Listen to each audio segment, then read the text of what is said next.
Своего рода офф-топ. Я разместил фото ножа в одной из своих соцсетей, и, к моему удивлению, к публикации не было никакой реакции. И тут я подумал, что, видимо, я делаю какую-то фигню. А потом решил, что я же не могу быть дураком, если у меня есть YouTube-канал. Это просто мои подписчики не знают, что это за нож и почему мне интересна эта сталь. Так что вот вам моя доморощенная мудрость.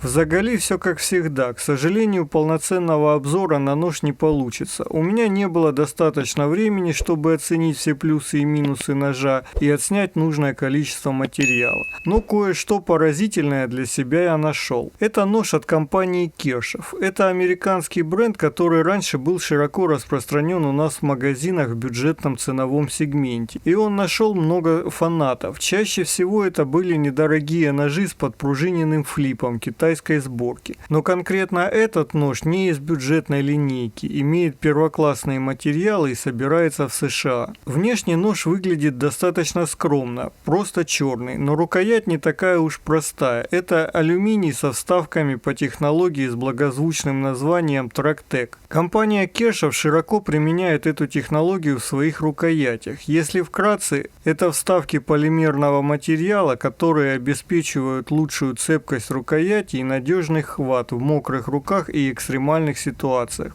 В целом нож позиционируется как тактический, поэтому некоторая логика соблюдена. Шероховатость этих вставок достаточно агрессивная. В руке ощущается нормально, но какие ощущения будут, если придется работать много и тяжело, это вопрос. И еще один вопрос, который мне не дает покоя. Как этот абразив поведет себя в кармане? Сотрет ли он мне мои джинсы в хлам быстрее обычного или нет? В остальном рукоять хорошо профилирована и удобно лежит в руке. По некоторым признакам могу предположить, что изначально рукоять проектировалась для работы в перчатке.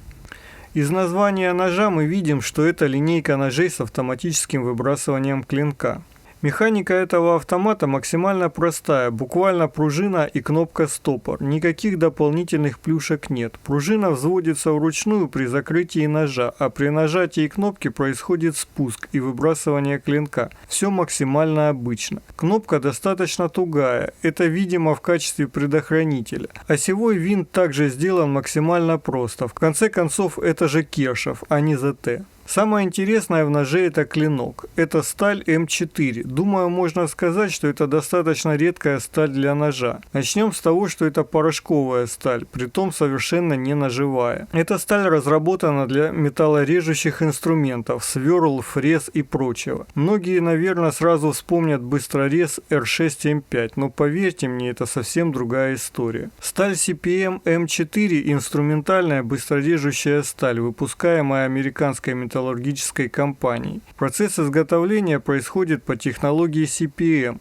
Это позволяет производить очень однородную стабильную сталь с характеристиками, превышающими возможности классической металлургии. Эта сталь обладает высоким содержанием углерода, ванадия и вольфрама. Благодаря этому обладает высокой твердостью до 66 единиц и износостойкостью. Главным минусом можно назвать ее низкую коррозионную стойкость. Ржавеет она отлично. Но в данном ноже эта проблема решена путем покрытия клинка церакотом. Конечно, это не так хорошо знакомый мне DLC, но церакот тоже отличное и прочное покрытие. Так вот, я как бы не сильно искушенный в ножевых сталях, но мне есть чем сравнить. Рез этой железки меня сильно удивил. Это крайне агрессивный равномерный рез с хрустом. Ножи, которые я обычно ношу на кармане, из стали S35VN и M390. И эти клинки без особых проблем царапают стекло, режут все подряд и долго не тупятся. Но они обладают более